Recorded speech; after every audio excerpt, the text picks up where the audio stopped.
Hello, this is Rabbi Bolton speaking to you from Crown Heights, Brooklyn.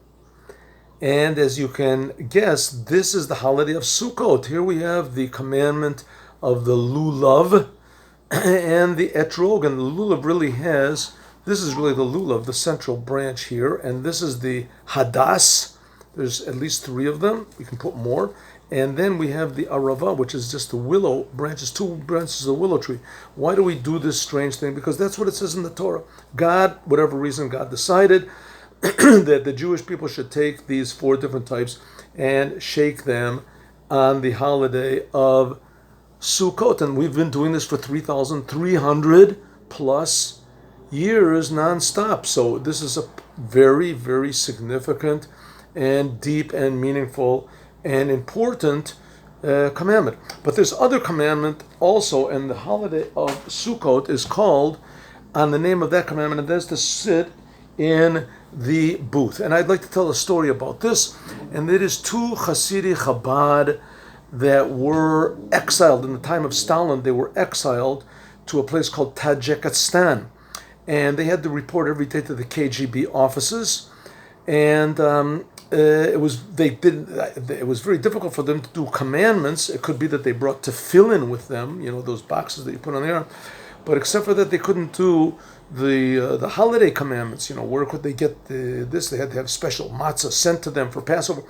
Anyway, at Sukkot, so one of them said to the other that he had built a sukkah, that he found that behind one of the buildings there was an old shack, and that he took off the roofing from the shack. It was a very small shack, like 5 feet by 5 feet, and that he emptied out the junk that was in there, and he said we can make the night of the holiday of Sukkot. We can sit in there and make a commandment. You're supposed to eat your meals in the sukkah, at least the first night.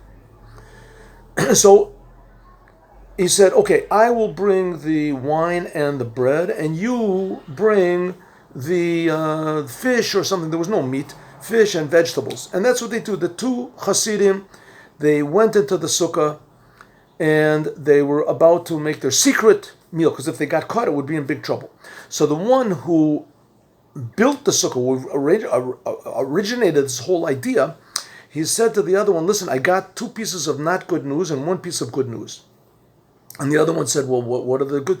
So, well, I couldn't find any wine. That was the bad news. I couldn't find any wine. I looked even for grapes, squeezed grapes, couldn't find anything. But I did find, this is the good news, I found vodka. So we'll make kiddush on vodka. The other one said, listen, you do it, but I have ulcers, I can't. So listen, we're Hasidim, we have to be happy. We're Jews, you have to be happy with the holiday. We'll both make Kiddush on vodka, and everything will be okay. Kiddush is like this first blessing that you make on a cup of wine before you eat the festive meal. So they said, okay, we'll drink. They only had one cup. It was sort of a big cup. And the other, they both made Kiddush. And the other one said, one second, you said you had two pieces of bad news. What was the other piece? Said, the other piece of bad news is that I figured out in back of which building was this old shack that I converted into a sukkah, and it happens to be in back of the KGB offices. But don't worry about it. We're Hasidim, and we can hold our vodka, and everything will be all right. We'll just, wash our hands, eat a little meal, and that we're out. That's it. And we maybe we'll sing a little song, be happy. Anyway, by the time they washed their hands and they came back in and they ate the meal, and there wasn't very much to eat, the vodka started kicking in, and the sukkah became bigger and bigger and bigger. And Tajikistan and all of Russia became smaller and smaller until there were just two Hasidim sitting in the sukkah together with God, and there was nothing else, and they started to sing a song. At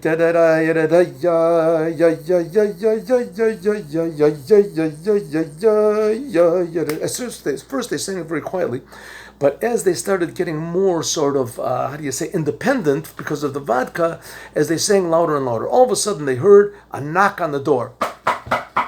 They opened up the door, and there was standing Ibrim. Ibrim was the superintendent of the buildings where they lived.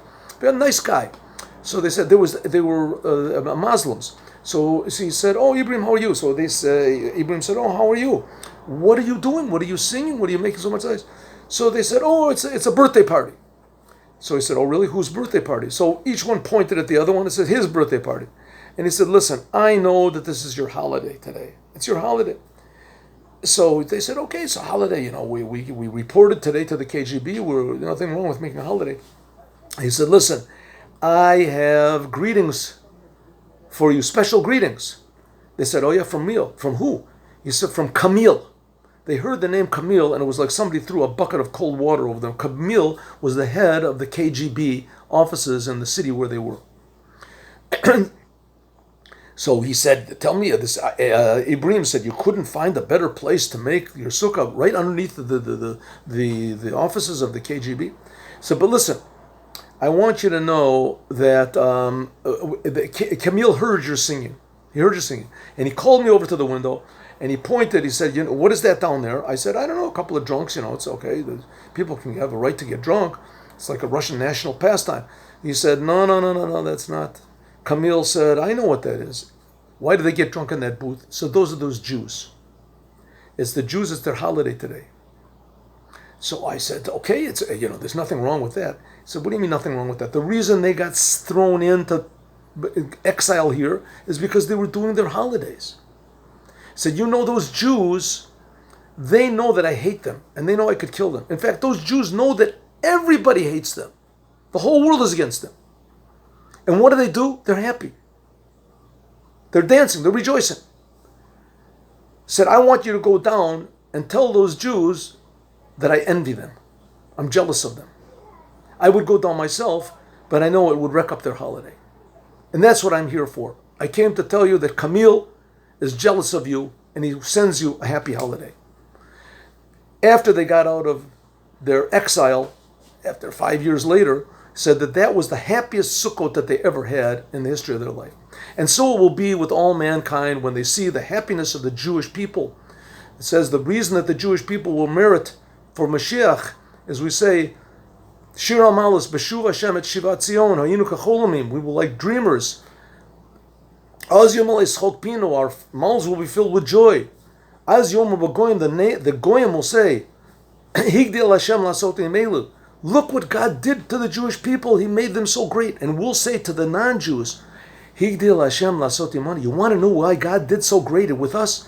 Hayinu Samechim. All the time that you tried to torture us and kill us and rape us and murder us and destroy us and change our religion and destroy our houses and put us into exile.